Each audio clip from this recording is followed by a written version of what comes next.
Welcome to Log Infinite, Lecture 5, Chapter 8, Characteristics of Electromagnetic Waves. So, electromagnetic waves जो होती है वो transverse and non mechanical waves होती है. So, 11th में तुमने longitudinal waves and transverse waves सीखी होगी. ट्रांसवर्स वेव क्या होगी कि जिसमें पार्टिकल जो है वो वेव प्रोपोगेशन के डायरेक्शन के परपेंडिकुलर ऑसिलेट करता है, तो उसे हम ट्रांसवर्स वेव्स बोलते हैं. एंड नॉन मैकेनिकल वेव्स यानी कि ऐसी वेव्स की जिसको मीडियम की जरूरत नहीं होती है. जैसे लाइट वेव्स है तो उससे मीडियम की जरूरत नहीं होती है, वो वैक्यूम में भी जो है वो पास हो सकती है.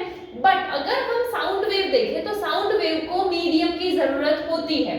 हर्ट्ज के एक्सपेरिमेंट से ये पता चला कि इलेक्ट्रोमैग्नेटिक वेव्स जो है उसमें डिफ्रैक्शन, रिफ्रैक्शन, पोलराइजेशन ये सारी चीजें होती है. नाउ ये जो सारी चीजें हैं वो हमें 9th चैप्टर में देखनी ही है. एंड इलेक्ट्रोमैग्नेटिक वेव्स जो है वो पोलराइज्ड होती है, ये हमें कैसे पता चला? सो एएम रेडियो से ब्रॉडकास्टिंग स्टेशन तक में जो वेव्स है उसको देख के हमें ये पता चला कि इलेक्ट्रोमैग्नेटिक वेव्स जो है वो कैसे होगी? पोलराइज्ड होती है.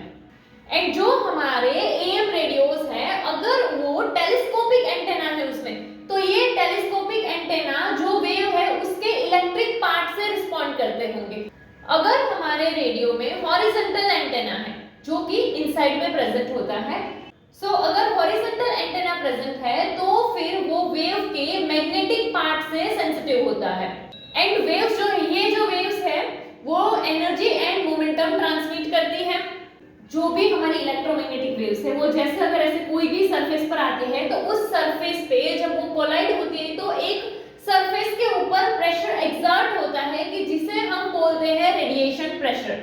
एंड कोई भी सरफेस पे सपोज की एनर्जी इंसिडेंट हो रही है टी टाइम में एंड उसका जो एनर्जी है वो क्या है? u. एंड ये एनर्जी जो है वो अगर कंप्लीटली एब्जॉर्ब होती है तो उस टाइम पर जो मोमेंटम होगा वो हमें कैसे मिलेगा? p = u अपॉन में c. एंड जैसे सपोज कि सनशाइन में हमारा हाथ है, सो कुछ टाइम के बाद हमारा जो हाथ है ना उसका टेम्परेचर बढ़ जाता है, यानी यू कैन से हमें वार्म फील होता है.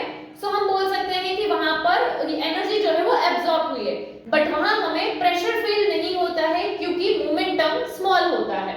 नाउ एवरेज फोर्स अगर हम देखें जो सरफेस पे होता है वो क्या है? Force = p upon t. And ये p जो है वो क्या है? मोमेंटम. सो अगर हमें इससे प्रेशर ढूंढना हो तो प्रेशर का फॉर्मूला क्या होता था? Force upon area. एंड यहाँ पर तो हमने फोर्स देखा है जो क्या है? मोमेंटम अपॉन में t. सो ये जो मोमेंटम अपॉन में t का वैल्यू अगर डालेंगे तो ये p अपॉन में t. एंड ये जो a नीचे था वो तो हमें इस तरह से प्रेशर मिल सकता है. ये प्रेशर के लिए p है, ये मोमेंटम के लिए है. इलेक्ट्रोमैग्नेटिक वेव्स जो है वो एनर्जी को एक प्लेस से दूसरी प्लेस पर लेकर जाती है. सो हमारी अर्थ पे जो एनर्जी आती है वो कहां से? सन से अर्थ पे एनर्जी आती है. एंड उसी वजह से, इस एनर्जी की वजह से ही हमें अर्थ पे लाइफ देखने को मिलती है. ये एनर्जी कैरी करती है और इसीलिए ब्रॉडकास्टिंग स्टेशन से radio and TV signals energy carry करते हैं. सोर्स से डिस्टेंस पे electric field and magnetic field जो है वो सेम फेज में होते हैं. एंड अगर हम ऐसे electric field and magnetic field के लिए डायरेक्शन देखेंगे तो वो प्रोपोगेशन की डायरेक्शन में होगा.